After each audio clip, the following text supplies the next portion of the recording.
You're listening to the Fantasy Alarm MLB DFS podcast with hosts John Impemba and James Grande.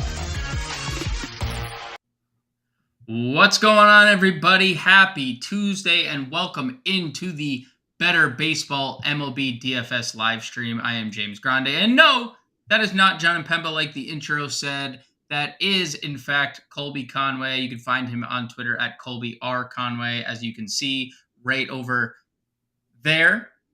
Colby, my man, what's going on, brother? Happy Tuesday.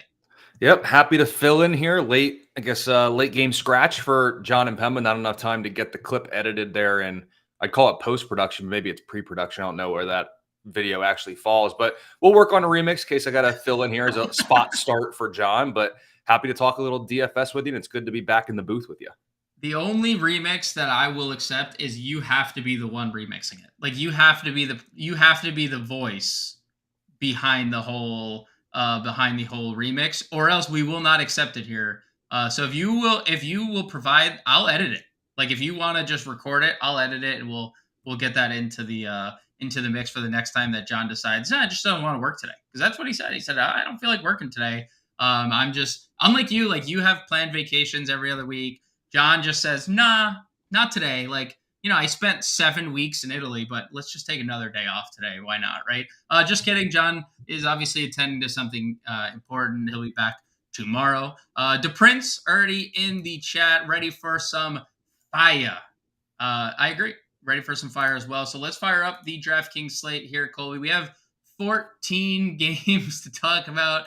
And Mark, again, we have another little chat here. Mark, of course. Time to lose $6 on Alek Manoah. That's probably. If you're going to play two lineups with Alek Manoah, I'm sorry for your loss, but $6. Run it back again tomorrow, Mark. But let's get into things here, Colby. We have a lot to talk about. We have some interesting things going on tonight's slate. We have Coors Field. Unfortunately, on a 14-game slate, it's never the best. We have Great American, who is they have a game before the game. They're finishing up yesterday's game at about right now, actually. They're going to finish in the 8th inning of the San Francisco Reds game from yesterday. They're going to finish playing, and then they're going to step foot into their next game, but that's still on the slate. So we have the best two hitting environments. We don't have a lot of elite pitching, but we have some weather that we have to take a look at. It looks like some environments could potentially get washed out, or there could be delays. Arizona, Atlanta is one of them, where there looks to be a lot of rain, and we know about the Atlanta weather come summertime. Like there's always rain in Atlanta. It's like kind of like being in Florida where it just rains all the time. Like if you're a meteorologist, just say it's going to rain and you're probably going to be correct like 90% of the time. Also in Coors, it looks like there's going to be some potential rain there. So a few spots we got to look out for: New York Mets, Chicago White Sox, potential delay; Cleveland, Pittsburgh, likely or possible delay, not likely but possible; LA Dodgers and Baltimore. And so there's rain kind of everywhere. On the Vegas front, Colby, is there anything that stands out? Again, we do have two of the best hitting environments on the board. But I do see some like interesting totals elsewhere, even in those spots. There's a lot of just juicy over-unders on Tuesday's slate. I think even if that line for Cincy in that Cincy game went to like 12 and a half with Dave Sclafani and Luke Weaver as the two pitchers, I'm all for the over. Okay. I wouldn't send it to the moon. Doesn't matter to me. We're taking the over on that one.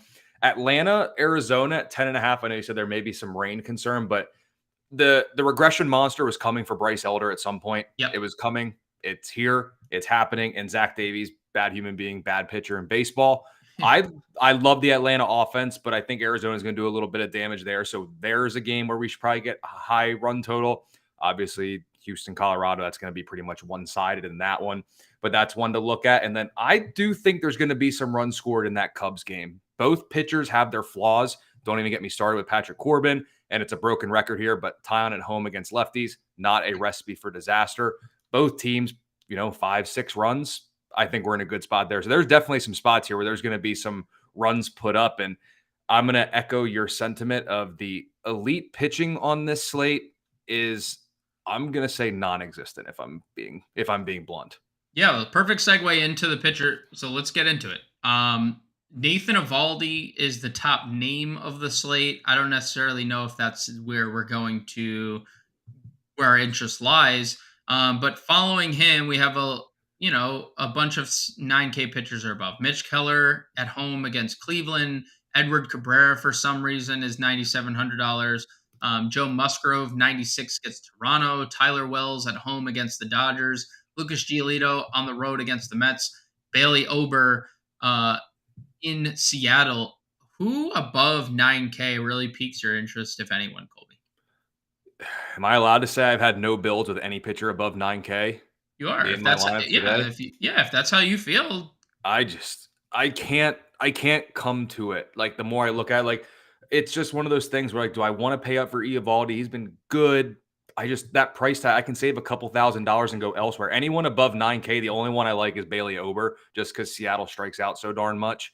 And he's been pretty darn good of late. Like, if we look at his numbers, at least, I mean, we got a quality start there, 5 straight quality starts that we're looking at there, 4+ Ks in each one. So, like, it's been there for him above 9K. He's the only real one I like. I'd probably like him more if he wasn't going against the glorified SP Wu, who is always in consideration on any slate that he's on, that I have a little jingle jangle in my DraftKings wallet. You know what I'm saying? So Wu's always in consideration, but above 9K, Ober's the only one that even has a pulse for me.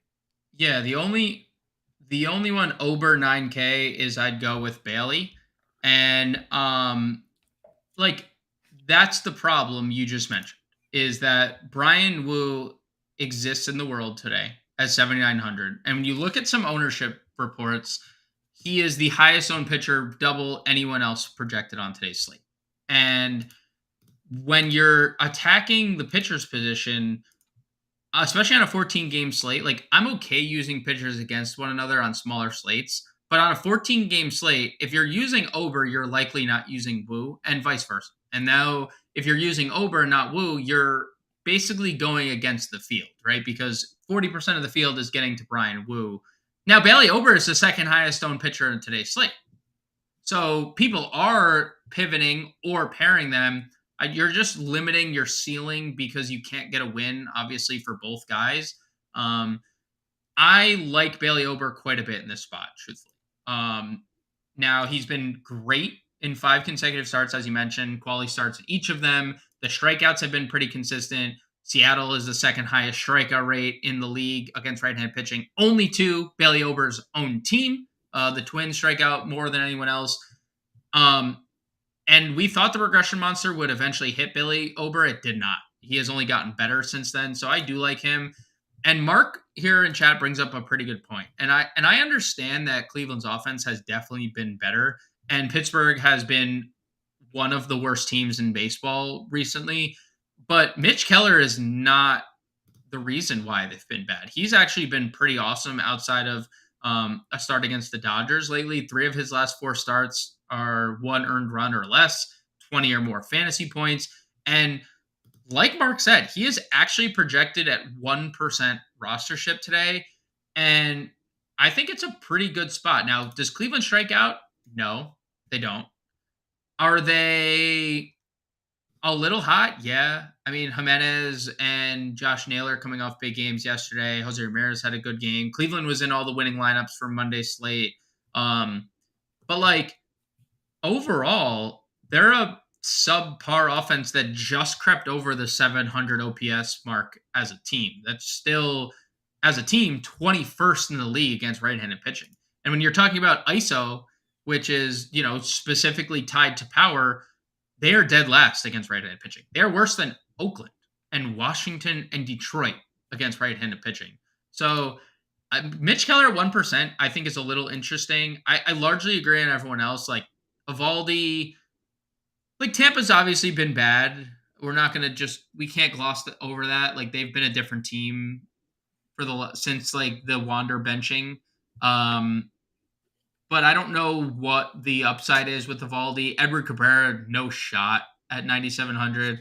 Musgrove has been great, but do you want to pay 9,600 in Toronto where their offense is pretty good? Tyler Wells gets the Dodgers.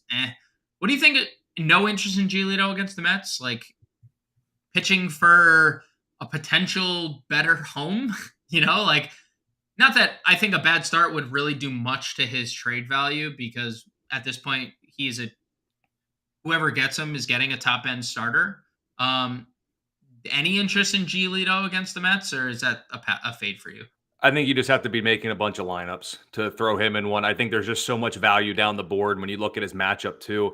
I mean, in the month of July against righties, Mets do have the third highest ISO against righties. Again, we're talking probably less than 2 weeks, given that we had the All-Star break in there, but 349 WOBA and a 125 WRC plus as well. So you can do it if you're doing multiple builds, but if you're doing even like a GPP or like a tournament where you can only do a handful of entries, I don't think he's going to crack any of the ones that I'll be doing. Well, let's go below 9K, because I think things get a little interesting down here. We have Domingo Germán taking on the Angels, and we saw Luis Severino have a pretty good outing against the Angels last night. We know how the last time you and I were on this show talking about Domingo Germán, and we kind of crapped on him. Well, he threw a perfect game in that same exact day, so we have that to deal with. Tarek Skubal has been awesome in his 2 starts back, but will he go long enough for it to matter at 8,400? We have Jordan Montgomery, who's in the best stretch of his season. Will he be traded? Will he not? Hunter Brown, and then everybody's darling Brian Wu. What do you like under 9K here, Colby? If you could guarantee me even just 80 pitches from Skubal, he's locked and loaded starting. Yeah. I don't know if we can get that. There's really no need for them to do it. They should slow play this. 63, just do 70, 75. Yeah, they should probably really slow play it with him. But boy, once he gets to, if he had 80 in this matchup, I put him in there at 8,400, because I mean, he may only need 5 innings to rack up like 7 strikeouts against this craptastic Royals team, sans Bobby Witt. Obviously, he's a little bit better of late, but Skubal's the one I do like. I'm a little scared to play Jordan Montgomery. This Miami team is hitting lefties right now. If that's the only thing they're doing that pretty darn well. I know he's pitching well, and again, he may have a little chip on his shoulder with potential trade talks here, because St. Louis's season has kind of gone in the toilet from where they were expecting. So I'm just petrified to play him. I really like multiple Miami bats. I don't know if I can get to a Marlin stack, but Montgomery scares me a little bit. I love Hunter Brown's upside even at Coors, and then obviously Brian Wu is very interesting at 7,900. But I think the one I like the most, I wish he had the T in there, but Logan Allen's really interesting. Pittsburgh has been brutal in July against lefties. It's like a 25% strikeout rate, and I want to say it's a 69. Yeah, it's a 69 WRC plus against lefties in July. Like, they've been bad. Going up against Keller, the win might be a little bit tougher, but if he can somehow get us 5 innings, he could, kind of like I said with Skubal, he could get 5, 6, 7 strikeouts against this, as much as it pains me to say, this crappy Pittsburgh lineup. Look, the thing about Logan T. Allen or Logan Allen minus the T, isn't that he's not a good, he just throws so many pitches. Like, he threw 98 pitches and didn't get through 4 innings. He had to be taken out of a game that they won by 13 runs. Like, you can't be a major league pitcher and do that, unfortunately. So if he went down and figured it out, it's been since May before being sent down. He went a full month without walking less than 2 batters. So I like Logan T. Allen. I picked him up in a seasonal league that actually Mark Pitts is in for today in a spot start. I'm streaming him. But am I expecting 6 innings out of Logan T. Allen? No. So I would say Logan T. Allen profiles better as a DraftKings play, and that's kind of to Prince's point here as a FanDuel player with Tarek Skubal as well. FanDuel, you want your pitchers to go 6 innings because you register the quality start points. I fully agree. Skubal and Logan T. Allen, I think for me, are both DraftKings plays specific. Everything play is Brian Wu. And I think let's just get right to it. I know we kind of touched on it. Minnesota leads the league in strikeout rate, was now gone back-to-back quality starts as he's pitching deeper into games, even though he only threw 78 pitches in the Houston start. That's a little concerning, but we are I would say, I think you and I are both with the field on this one, Colby, because again, he has double the ownership of any other pitcher. Now, whether that, like, if you're playing multiple lineups, I'm perfectly fine fading Brian Wu. I have no issue like going against the chalk in some capacity. But if I'm playing single entry or cash games, he is probably per dollar on DraftKings my favorite pitcher of the day. Per dollar, like stacks up against any other pitcher. Because I mean, like you said, no one above him is like really that great, other than his opponent, right? I mean, Yeah, and when you look at those pitchers too, like make the argument looking at Woo's price and their price point, is there any pitcher above even Woo's price point that you could say like his ceiling on this slate is higher than that of Woo's? I don't know if you can, because he's got the strikeout. He can get right. deeper into the game as we see, and there's a chance for a win if his offense can help him. I don't know if anybody above him has a higher ceiling in this matchup or in their respective matchups than Woo, and you get him at 7,900.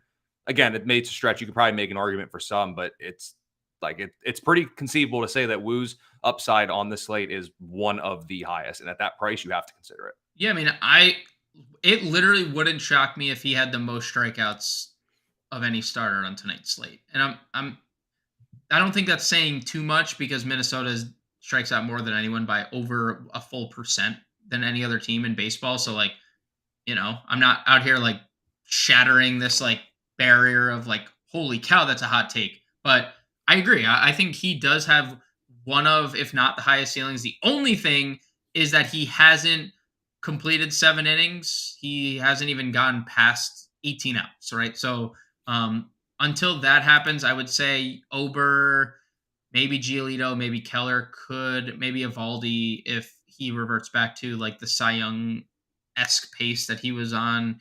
But after Wu, I think things get interesting. We mentioned Logan T. Allen. We have like a bunch of interesting names, but I want to get your take on one Alek Manoah, because he got sent to the complex. He didn't go to the minors. He got sent to the Blue Jays spring facility, and his first start was terrible. And then his second start was amazing. And then he gets recalled, and he looked really, really good. No walks was awesome. We saw 91 pitches. We saw 8 strikeouts. I mean, I've said it all along about the pitch clock. It's just different for some people. Alek Manoah is a big dude who labors, who takes his time, and I'm sure that was a big adjustment. We've seen it at the dish. We've seen it with certain pitchers just suddenly not being able to pitch. Like, Alek Manoah was a top 15 pitcher in the American League last year. Sandy Alcantara was the Cy Young, and these guys just can't pitch anymore. Like, that in the midst of their primes. They're not on the tail end of their prime. So like, what do you make of Manoah at 71? Or is this just stay away because the jury's still out on him, and it's San Diego, and San Diego's obviously, despite their struggles, still potent. Numbers are good against righties here in July for San Diego. I kind of like Manoah. I don't know what it is. There's something about that I like. 'Cause I'm looking back at like his 2022 numbers. I mean, 34.7% O swing rate outside of the zone, and then 11.2% swinging strike rate. And in that start against Detroit, he was getting 40.8% of the swings out of the zone, and the swinging strike rate was just below 10. That's as close as he's been to 2022 that we've seen this year. Obviously, the first handful of the months, he was about as far as you could be from 2022 Manoah. So the risk is immense, because this is a team that they can go ice cold. I don't know how they can go ice cold, but they can. But then they can also go almost nuclear, per se. I do kind of like Manoah at this price point. Can he kind of string this start together coming off a good win against Detroit, aka a confidence builder really for him? Yep. This is going to be a tough matchup, but on such a big slate, there are going to be more people afraid to play Manoah than those that aren't. And it may not even be that you're not afraid to play him. It's just you have multiple entries. You have multiple horses in the race, and you're okay tossing Manoah in on one of them. I couldn't do him as like my only lineup for the night, but I am intrigued. I think that's the way to go. I don't know if I love it, but I am intrigued by him in this matchup. Yeah, no one's playing him. So You'll get him at incredibly low. Like I'm just saying it. Like nobody's gonna play him. I might throw a dart on him. Again, it's a GPP only play. Like if he has figured out how to navigate the current state of MLB, then we're gonna probably start getting a pretty good version of him again. Taj Bradley picking up some ownership here. I mean, I don't know about that. I know you're a Taj Bradley truther and you believe in Taj Bradley, and obviously it's hard not to like the swing and strike stuff that he has, but are we like tempted? I guess you could say the same thing about Bradley as you say Mano. Are we going to tempt fate with Bradley against Texas? Like Texas is, if they're not the best offense because Atlanta just is kind of in a league of its own, they're probably second. And if not, they're second because the Dodgers are coming alive. They're probably third, right? At worst. So do we want to tempt fate with Bradley, who's, again, is getting some moderate ownership here? Probably just because 7,300 for a guy who we've seen strike out 11 guys in a game, it seems pretty cheap. It's one of those things where if he was kind of in that stretch where he was allowing like 1-2 earned runs, he had that nice little stretch there in like late May, early June, I think I'd be more inclined. I think we're getting blinded by a strikeout upside in this matchup. And this is, as the kids say, this isn't an offense that you want to mess with. Or F with, I guess, as they may say. Is that what the kids say? Is that what the kids say? That's what the kids say. That's what I hear. That's what I hear when I'm trying to stay young and stuff. But yeah, that seems getting a little bit too cute. There's other options to go for that carry less risk than Bradley. I mean, didn't Wu-Tang Clan say something like that? I mean, like Wu-Tang Clan ain't nothing to F with. And they're not young. Like they predate both of us. So I'm just throwing that out there for anyone out there, hip to today's slang. Everything always comes back. Okay, everything goes back. away and it comes back. Kind of like Cookie Carrasco being good and bad. And I bring that up because Mark asked in the chat, and I was going here anyway, but we'll bring it up, is in his best spot of the season. And let's play both sides of this coin, because he's obviously coming off his best start of the year against an offense that probably no one expected him to throw 8 scoreless innings against in Arizona. But now he gets the White Sox. And there's 2 things that we've known all year. One, Carrasco has been really bad against right-handed bats from the start of this year until now. 2, the White Sox only have right-handed bats. Like, they don't have anybody else. They have 3 lefties in their lineup tonight, and that's the most they might have had all year. Like, 3 lefties is like, this is like Christmas for those screaming from the rooftops. Like, why don't we have more White Sox fans? Probably like, why don't we have more lefty bats on this team? I'm mildly intrigued by Carrasco. The field is definitely intrigued by Carrasco. He is the 3rd highest projected owned pitcher of the night. And I get it. He's 6,200. That affords you with 28 teams and one being Coors Field and one being Great American. Like, there's a lot of high-priced bats you can spend up on. So I understand why people are getting to Carrasco. What's your temperature here on Carrasco? Like, are you interested? Are you not interested? Like, how do you feel about the field being in? And seemingly, I mean, Mark asking because there is obvious appeal to a 6,200 guy facing one of the worst offenses in baseball coming off his best start of the year. And the White Sox in July haven't hit righties well. 27% strikeout rate, 4th highest in baseball, trailing only the Giants, Twins, and A's, and only a 69 WRC plus in that stretch, as well as a 106 ISO. So the matchup is good. It's there. It's there for him. He's a little volatile, so I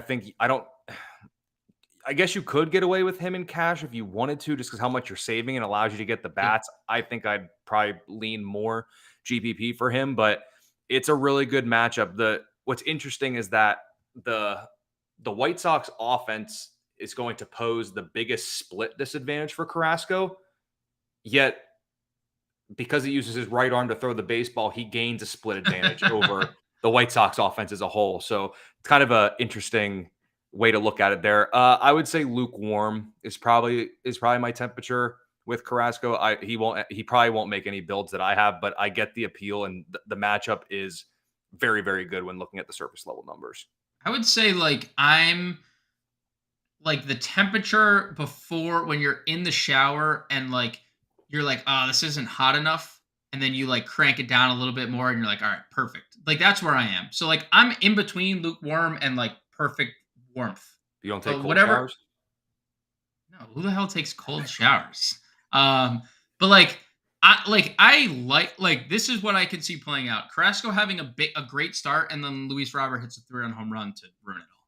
That's what I could see because Luis Robert has 21 home runs against right-handed pitching this year, and I understand the White Sox, they don't have Eloy Jimenez in the lineup tonight, so that's obviously like a check mark in Carrasco's corner. I can also see a scenario where Carrasco throws 7 innings and the one run is just a Luis Robert like solo shot or a Luis Robert single stolen base, like manufacture his own run because that's what Luis Robert can do. So I am like pretty high on Carrasco at 6,200. I'm just also aware that there is a reverse split guy here facing a lineup with 6 righties, and that's something that we're gonna have to contend with, especially when like Robert Von Berger does have a lot of power, right? Like that is a lot of juice in the middle of a lineup. 288 ISO for Robert, 188 ISO for Vaughn, 272 ISO against right-handed pitching for their 3-4-5 hitters. So just something to consider.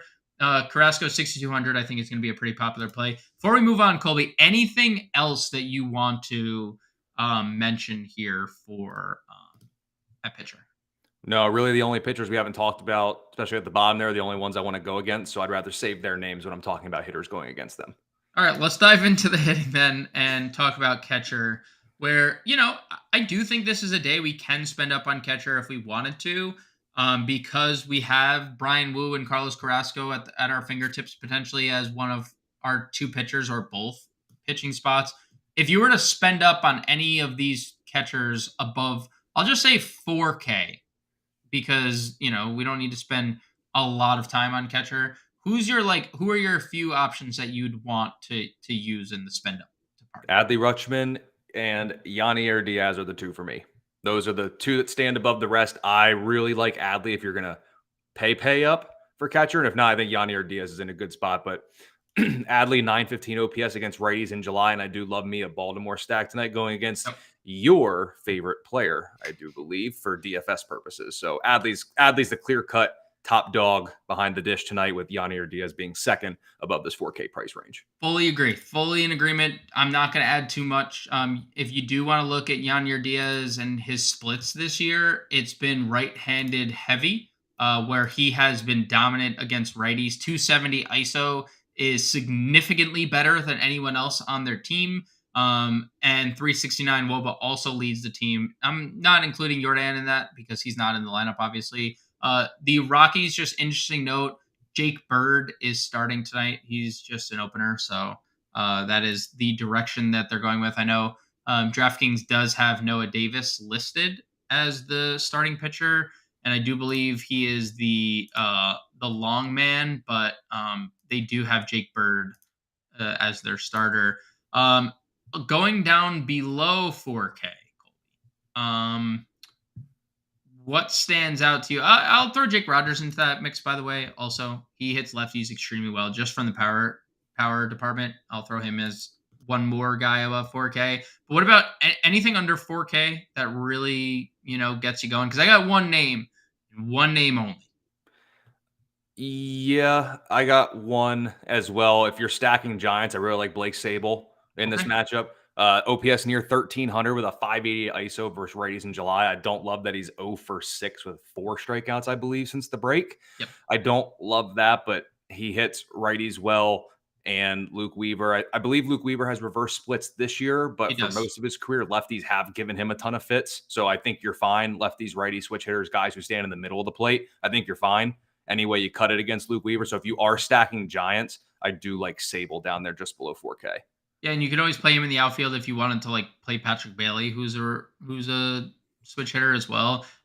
Yan Gomes for me against a lefty. I just play Yan Gomes against lefties religiously, and this is a good lefty to face against Patrick Corbin. Yan Gomes, 261 ISO, 346 WOBA on the year against lefties, hitting 5th again tonight. So Yan Gomes 3,300 would be my guy. And then I don't know. I don't think there's much. Like Miguel Amaya is fine. He's been okay. He was okay yesterday. He's back in the lineup again. Anything else that you'd want to play down here, or is it just are we ready to move on? I don't. Yeah, that's it. It's a 3-4 man race behind the dish. That's all we really got tonight. It's a 3-4 man race behind the dish. I agree. So let's go on to first base where we have quite a few good options atop the list. And, we'll start with Shohei Ohtani, who, should he have been walked when he decided to hit a 2-run home run to tie the game in the 8th inning? Probably. 7th inning. Did Aaron Boone say he shouldn't have walked him? He did. Neither here nor there, Colby. Another day, another Shohei Ohtani home run. Play him if you want. No one's going to ever tell you, wow, that's a bad idea playing Shohei Ohtani, the best player anyone's ever seen. But if you're not playing Shohei Ohtani, who is your top spend up at the first base position? Just below him, it's Matt Olson. Yep. Zach Davies against lefties. It kind of fits into, it seems like, this all narrative lineup that we're kind of looking at here with Yan Gomes against a lefty and then lefties against Zach Davies. That seems pretty much where we're looking at here. I really like Matt Olson. He may not have ones in the home run column for like every single game like Shohei Ohtani does, but he's putting up numbers. This Atlanta offense just goes bonkers. I think they absolutely get to Zach Davies tonight. So Olson's my preferred, other than like Ohtani and he's maybe a half step behind him. I'm trying to pay up for Matt Olson tonight. I agree. I do think he is the definitive top option outside of Ohtani. And ice through just to comment here, no Salvi Perez in the Royals lineup again tonight. So we do not have to worry about him. And also, we like Tarek Skubal. I know that he's not going to go very long into this game, so you will get Detroit bullpen, which is ideal, but no Salvi tonight. Furman is back in the behind the plate for Kansas City. And look at you hitting us with your BVP. You're only doing that because Colby's here, and Colby likes BVP as well. I was just about to say that too. So. Yeah. I mean, you're just doing that because Colby's here. I see right through you, ice through. I see right ice through you. Yeah. Yikes. Yeah, I said it. Anyways, back to first base we go. Now I'm getting sidetracked to BVP. I mean, look, he's trying to get my blood temperature up. He's talking about BVP. Some nerve. Under 5K we go here, Colby. Talk to me. We got Justin Turner, I think is interesting, 43. Nathaniel Lowe, 4,000. Crone in Coors Field. Like, what do you like below this next tier? Because, like, got to be honest, like, the 4K range doesn't really appeal to me outside of Turner. I would definitely have interest in Justin Turner here, who's been amazing pretty much for the whole year, but, like, really lately, especially, like, last 2 months. Talk to me about the rest of the first base position as a whole. Like, what do you like? I don't like the 4K range either. I'm paying up for Olson or Ohtani, or we're dropping down below the 4. I mean, outside of that, like Lamont Wade Jr. at 3,800, yep. I really like that one. I don't know if I've mentioned it. Your favorite guy, though, Michael Grove. Not good. So why not Ryan O'Hearn? He hits righties very well. Grove can't get lefties or righties or anybody who walks up to the plate out. So I love a Baltimore stack tonight, and I wish O'Hearn still had the outfield eligibility so I could still get Matt Olson in there at first and then stick him in the outfield as a value outfielder. But if you're gonna, like I said, if you're gonna stack Orioles, he's such an affordable piece and such a good matchup. Yeah, he's been kind of like, this has been a nice resurgence for Ryan O'Hearn. 226 ISO, third on the team, 394 WOBA against righties. Guess where that ranks? First on Baltimore, a team that has Henderson, Rutschman, Santander, Hayes, the great Aaron Hicks. Like this, he's first amongst all of them, hitting fourth again tonight. And you mentioned it, Michael Grove, my favorite target, your favorite target, should be your favorite target. 241 ISO allowed, 439 WOBA allowed to left-handed bats. Like, sign me up for Ryan O'Hearn, who continues to be really good in this Baltimore lineup. 3,300. He is my favorite first baseman if I'm not spending up. The first place I've kind of gone. My other one, I don't know if we meant to gloss over him, but Jose Abreu. I know he slowed down a little bit. came out of the break pretty hot, back-to-back multi-hit games, wasn't great. 2 days ago, they head off yesterday, traveling to Coors. But again, he's in Coors, 3,700. He's a very cheap piece to an Astros stack. The Astros lineup just came out not too long ago. He is hitting fourth this evening, too. So I like that quite a bit. Jose Abreu in the 4-hole for the Houston Astros. You know what? I'll give this a little refreshment here, too. So we get the updated lineups going for everybody. All right, there it is. Jose Abreu hitting fourth. Ryan O'Hearn hitting fourth. Anything else down here, Colby, or you ready to move on? I mean, your boy Connor Joe leading off tonight. Yeah, I'll save a Pittsburgh bat for maybe a little bit later. The one I did gloss over in the 4,000 range. If you do like the Reds offense, you may have to consider Joey Votto, putting him in there. Yep. I get it. He's fine. He's fine at that price. I get enamored by. I feel like I fall into this trap right now for tonight looking at first base where it's like Olsen, Ohtani, and if I can't do it, screw it, it's O'Hearn. I'm playing an O at first base. That's what's happening. That's just somewhere. It's Ohtani, Olsen, or O'Hearn. That's pretty much what it looks at. Or in Baltimore O. Could have went with that too. You know, technically. O'Hearn fits. Yeah, I know. I'm just saying, just giving you a secondary. Olsen was the hard one. He was. Yeah, that's true. That's true. I was just giving secondary options here. We have a question, Dom Smith. By apparently, we've been pronouncing your name wrong this whole time. Icy through you is what it's meant to be, and we've been calling you Ice Through for years now. But he asked about Dom Smith hitting 6 against Tyone. I don't hate it. I don't hate lefties against Jameson Tyone. That's been like the MO, and Colby said it at the top of the show. He likes this game to go over. So. Yeah, I could definitely get behind some Washington. We know how sneaky they are. Again, 329 ISO for lefties this year against Tyone, 434 WOBA. Like, those are awful numbers. But let's move on, Colby. We're getting about 20 minutes left in the show, second base. So this is probably going to be an easy position to fly through since it's a bad position per usual. Talk to me about your top plays here at the second base spot. I'm going to actually go down the board a little bit. Well, let me start with this. Ketel Marte is kind of interesting. I'm just not I seem to be lower on Bryce Elder than most. It just kind of seems how it ends up being. So he's one I'm interested in. And then you and John talked about it in the preview when you guys were previewing the slate this morning. I like Christopher Morel. Yep. I hate it. If you go back and look in the Discord messages at Fantasy Alarm, you're going to think I hate Christopher Morel just because I told everyone to not pick him up or drop him the second they could or trade him the second they could. But when he's seeing the ball well, he does produce. And Patrick Corbin is not good. Righties have gotten to him. Like I said, I like the over in this game. And really, second base is weak. So Morel is actually one of the ones I've really gravitated to at that position on the slate. Yeah, and circling back to Mark's point earlier, it feels like months since we've had a good Patrick Corbin day. I agree, Mark. But maybe today's a new day. Christopher Morel, 256 ISO against left-handed pitching this year. And we know, Corbin struggles mightily. He struggled against everyone last year, but this year it's been specifically bad against right-handed bats. So if Morel's going to get it done, it's going to be in a big way, probably a home run. And I agree. That's probably where I'd start my exposure. I'm not going to also I'll give some love to Nico Horner, even though he hasn't been as good as he was earlier in the year. There's potential there. Going down, look, I think that this position is pretty bad. Like, when you look at second base as a whole, Mauricio Dubois, I think, is fine. He's leading off tonight. He gets the Coors Field buff. And, whatever Colorado's going to throw at him is subpar. You can get to Jimenez, who homered again yesterday. He's been pretty good in both the power and stolen base department over the last couple months.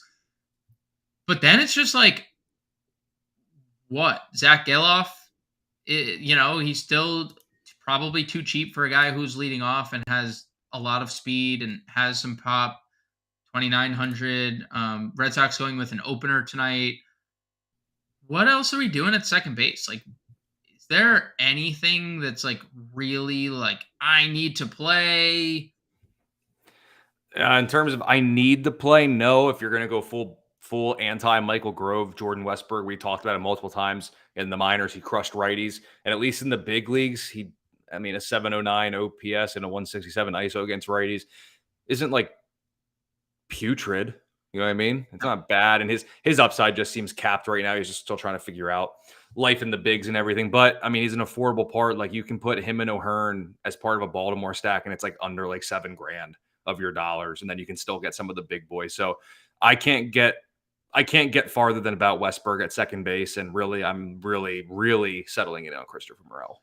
I got two guys for you that I'll just spitball, and one of them is Andy Ibanez against a left-handed pitcher leading off. He's hit lefties pretty well this year. I'm trying to pull it up against left-handed bats. 291 ISO, 337 WOBA. He's leading off against Daniel Lynch, who 199 ISO allowed to righties, so he's been specifically snake bit by right-handed power. And then I'm gonna give a shout to a Yankee brethren, not that I'm on the team, but Oswald Peraza is. And I don't know if you saw this, but they let him off. And if they're going to give him a shot, like he had 4 walks yesterday, Colby. He had 4. He has a stolen base in 3 straight games, dating back to when he was originally on the team. All he's done in AAA is rake. He seemed disinterested when he was passed on by the Yankees because they called up Volpe instead, and he's probably like, well, what about me? Like I'm the guy. I don't know, 2,800. If he's going to lead off again, Patrick Sandoval hasn't necessarily been good. We have an advantage in the split. He's stealing bases. He's hitting atop the order. The Yankees needed some spark. If Oswald Peraza is going to be that guy, I'm perfectly fine getting to him at 2,800. It's fine too, because Sandoval's had issues with walks too. So right. And it's one of those things where if Peraza gets on base, he's not a zero. So like we can get a stolen base, and walking a stolen base right there is what we need points wise. And he's obviously running. He's willing to take ball forward. He's putting a little contact to the ball. So yeah, at that price point, I'm definitely not opposed to him. Let's head over to third, a position that is going to be something that we probably spend up at. Unfortunately, Ellie De La Cruz is now only third base eligible. He's now $6,500. If you want to get to him, I think you can. He's my home run call today. Everywhere we did on the podcast, he was my home run call. I did it on the Better Sports Betting Show before this. After Ellie, who do you like at third base here, Colby? Well, talked about Christopher Morel. Obviously, he's in there, and probably my favorite play is Gunnar Henderson. I think we'll end up maybe moving him to short, depending on how the lineup build breaks out. But I mean, 926 OPS over his last 10. He's got an extra base hit in 3 straight, 275 ISO against righties. Everything's there for him. When he's facing a righty, he's in play. When he's facing a bad righty, he's even more in play. And when he's facing Michael Grove, we lock and load him in the lineup. Agreed. I think he's my favorite overall third baseman of the day. I think Bregman, he's definitely going to be popular, just given the course field stuff and hits in all 3 of the games he's played in since the break, under 5K. So I can see a lot of the field getting to Bregman as well. Under Gunnar, I'm not going to say we can't play guys because like Candelario has the split advantage and Patrick Wisdom hits for a lot of power against lefties. But like, and like Peraza has multi-position eligibility, and there's like stuff to like. But I always look at third base as opportunity cost, and I don't know if we need to get to anyone down here. But if there was one guy below Gunnar Henderson that you can pinpoint you'd play, who would it be? I mean, you could say nobody. I mean, you can. Yeah, I mean, in terms of lineup builds, I haven't gone below Gunnar at third base at all. It's one of those things like the only one I've kind of toyed around with, and the only reason I don't like it is because the upside's capped, but he's only $2,100. Or Jared Triolo's got a hit in like 9 straight or something like that, but his upside's super capped. And then if I'm not mistaken, do we still get CES at min price? He is still min price. Yep. Okay, so I mean, there's probably the only other one I would play at third base if below Gunnar. Yeah, Encarnacion Strand is definitely interesting, given the power. We'll see if don't have a Reds lineup because I don't think that game has concluded yet. I'm not entirely sure. I don't have it up right now, but we still have not officially gotten a Reds lineup. So we'll see if CES is in the lineup. My one other name other than CES would be Heimer Candelario. I think against Tyone, lefty. He's been good, dude. Like homered yesterday, 4 home runs his last 10 games. And he's been really good against right-handed pitching specifically. So I'd get to Candelario 34. Let's head to shortstop, another position where there's a plethora of guys that we can potentially spend up on. Seager, Franco, McLean, Bichette, Bogarts, Lindor. Any of those guys pique your interest, or is it right to Gunner again?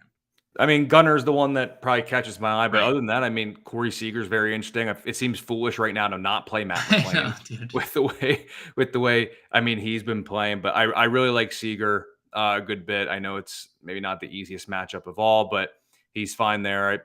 Bo Bichette's okay. I'm not in love with it. Yeah. I can understand it, but it's if I'm going down to Bo Bichette, I'm going down to Gunnar Henderson. That's just how shortstop is shaking out. But there's actually a lot here. Like you go down a bit farther, like Bobby Witt Jr. has been much better of late. He just has no help around him in that lineup. That's the price tag is crazy, huh? The price tag 4,400 is not something we're used to. I mean, he's been like near 6K at time. Most of this, look at these. The last time he was under 5K was May 14th, and that was like sprinkled around like every other game where he's 5K and above. So like 4,400 feels like kind of a steal to me. I fully agree on the Bobby Witt front.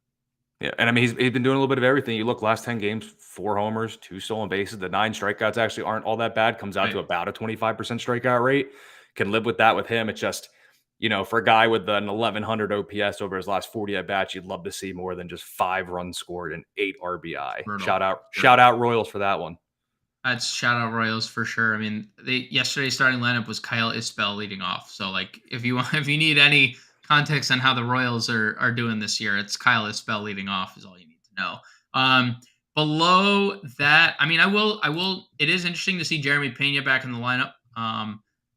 I guess he did an interview, said he's back. He is in the lineup after the hamstring removal. But he has been really bad. But he does get the Coors Field bump.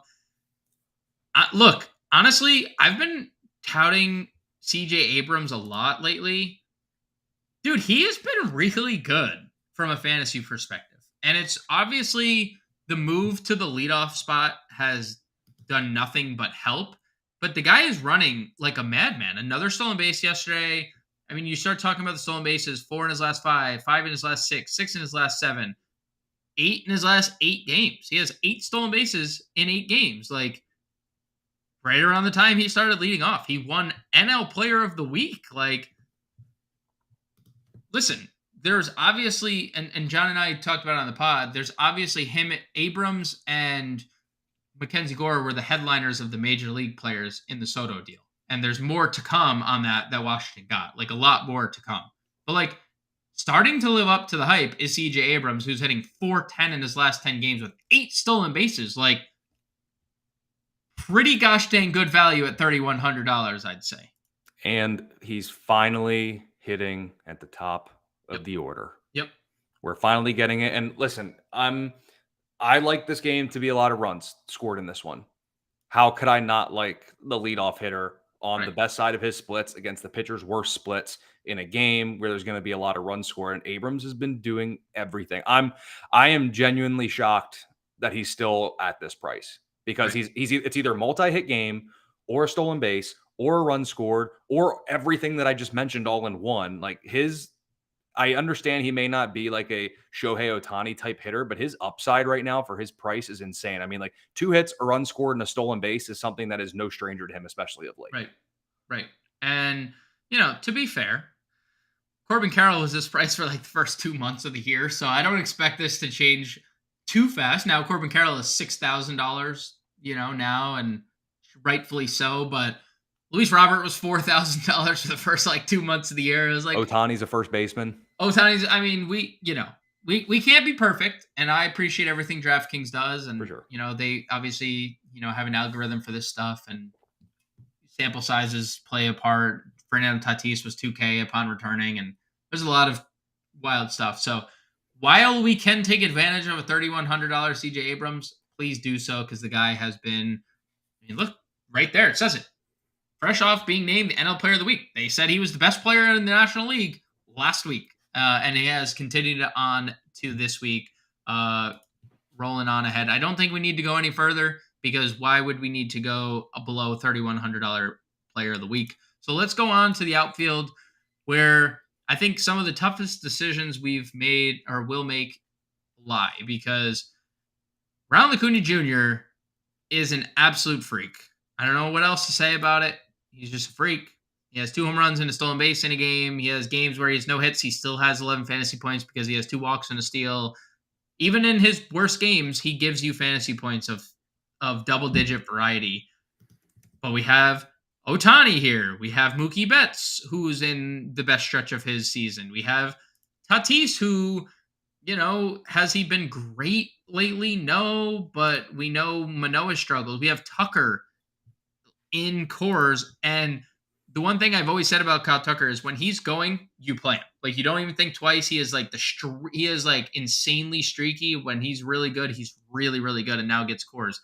How are you like ranking out these 6K? If you had to pick one or two, pick 2 of these 6K guys, because it's really hard to like not want to play all of them. Yeah, I mean, Otani's the interesting one, but I mean, if he's going to be at first base, I'll remove him for the sake of this Right. exercise. It would probably be Ronald Acuna because I love stacking Braves tonight. And then Yep. I just, I'm going to quote one of the 173 wisest people I've ever met. Okay. And they say, when Kyle Tucker is streaking, he's effing streaking. Yep. You know who said that? No. You did this morning. I did? One of the 173 wisest people I've ever met. So Thank you. Shout out you on that one. But yeah, I mean, how do you not play Kyle Tucker in this matchup? I mean, you can get Yanni or Diaz behind the dish, throw in a Bregman or a Jose Abreu, and then you get Kyle Tucker, who otherworldly in terms of his numbers right now may not even cover it. Like he's streaking. That's the way to put it. And he racks up fantasy points, and he should be in a lot of good spots tonight. So I think if we're going to exclude Ohtani from this, assuming that he may be your first baseman play, it's Tucker and Acuna. I have to, before we move on, how many people do you know? 174. Hey, I'm not last. That's all that matters. Let's keep going down the list. The aforementioned Corbin Carroll and the aforementioned Luis Robert here, 59 and 57 respectively. What do we like in the 5K range? Is there anything specific that stands out? Like, I know you like attacking Bryce Elder. I mentioned I like Luis Robert against Carrasco, but is there anything that specifically stands out here in the 5K range? I don't mind Lane Thomas if you're going to keep going with the Washington bats. Cody Bellinger hits everybody. I know Corbin's been a little bit tougher on lefties, but Bellinger has actually been really good against lefties, so he's kind of interesting. I really wish Jake Fraley wasn't this highly priced. A couple dollars down, you could have me sold there for him. Yep. Stanton's been good. I can never get Stanton right, but he's been good against lefties, and he's been pretty decent of late, all things considered. I mean, the 222 average isn't that necessarily great, but the home runs look good. And I've talked about it earlier. This feels like a Jorge Soler home run night.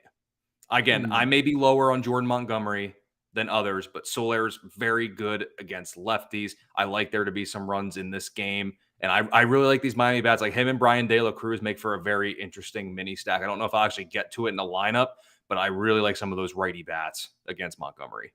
Yeah. I mean, dude, I said this on the pod, I think, this morning. Jorge Soler has a 500 ISO and a 525 WOBA against left-handed pitching. That is like not even, I don't know. I have nothing else to say. That's just crazy. This tier is loaded. I don't think you need to really live in that 5K range. I love Fraley at 4,900 because I love lefties against Desclafani. Lane Thomas is a little interesting if you're playing national stacks. I know Tyon's been worse against lefties, but Thomas has been really good this year. Mark brings up an amazing point about Cody Bellinger. Dude, he has actually been like MVP level Cody Bellinger, specifically against left-handed pitching. 309 ISO, 455 WOBA, both lead the team by a substantial margin in a pretty good sample, like along the lines of every other player in the Cubs lineup in terms of sample size against lefties. So I think Bellinger, who, prime candidate to be traded, he's as good as he's been probably since he's won his MVP right now. 459 average his last 10 games. That's pretty insane because, again, like we saw this for a full year. He was the best player in baseball, arguably, at that point. And now we're getting to see Cody Bellinger back. Santander has been really, really good of late. He gets Michael Grove at home And I know Santander has been better against righties specifically, but he has a lot of power. Soler, you mentioned. This tier, Giancarlo against the lefty. Like, this is an elite. TJ Friedl, another guy who hits righties really well and hits near the top of the Reds lineup. Like, this tier is Yoshida's in there too, and he's the cover boy of the playbook, I believe. Dude, he's been. I mean, let's be real. Like, what are we doing with this price? Like, I was a little critical of when he was near 6K. I thought that was a little too pricey, but he's hitting 400 over his last 10 games with 10 runs scored and 10 runs driven in with 5 extra base hits. Like, why is he 4,300 against Oakland? Like, we're heading into an Oakland series after he hit a grand slam and 6 RBIs, and we got a price decrease. 4K feels like the range to live in. I think if you guys have figured that out, give me a couple of your favorite sub 4K outfield plays.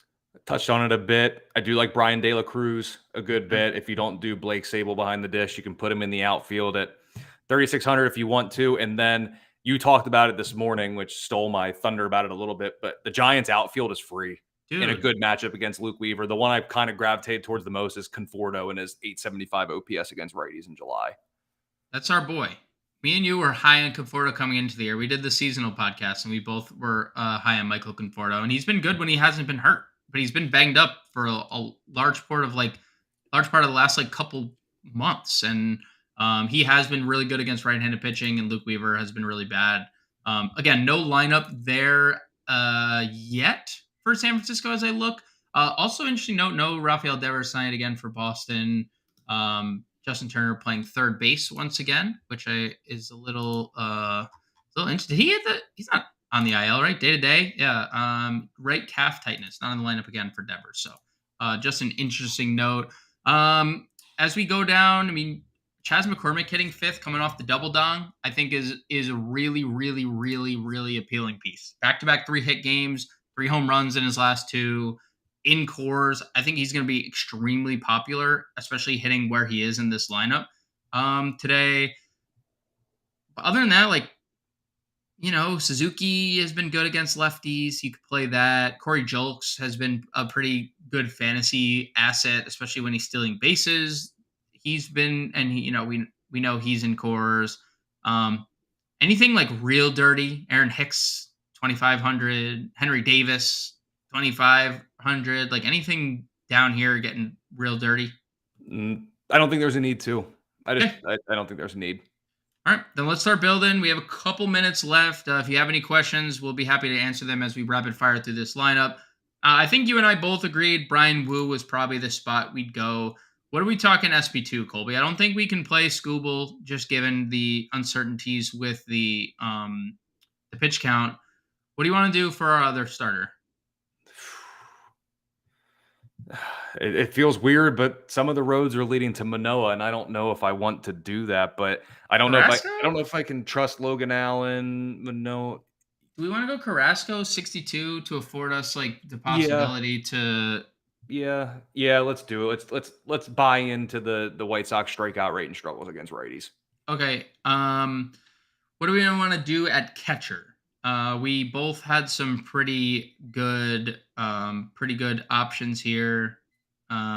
Siebel 36, Yan Gomes 33, Rutschman we can spend up on. What do you want to do here? We can go ahead and put Yan Gomes. Okay. Yan Gomes at catcher.